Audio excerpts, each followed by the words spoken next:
So let's start with another question today. What do you think the output of this print statement will be?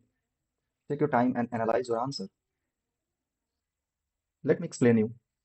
At first glance, we think the output will be 3.5 because here the average is float, so average will become total is 7 divided by 2 equal to 3.5. But this is wrong. And why this is wrong? See, what is happening here is what will happen first? The division will happen first, then the value will assign to this variable. And look carefully, total is integer and count is integer. And integer divided by integer is always integer. So if 7 will divided by 2, here 7 is integer, 2 is also integer. So value will be 3.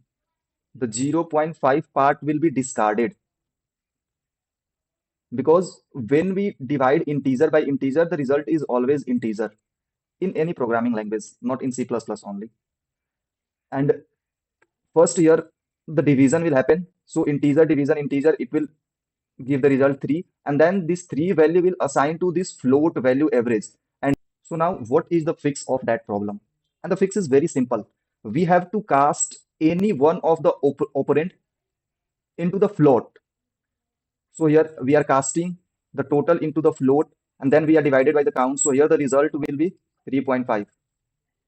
Similarly, here we are making the denominator 2.0, which is float. So eventually whole the result will be float value, so this will also print 3.5.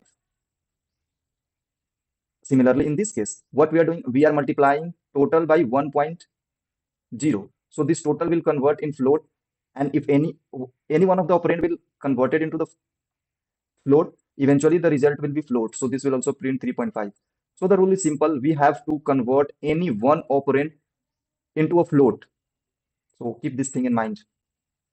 So what things we have to keep in mind is integer divided by integer is always integer, even if we store the result in float or double. We should always convert before division, not after. So we have to cast either of the operand, so the result will be actually what we expected. We can make any operand either float or double to get the desired output, which I had discussed earlier.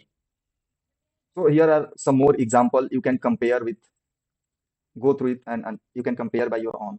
The concept is exactly same, which I told you just now.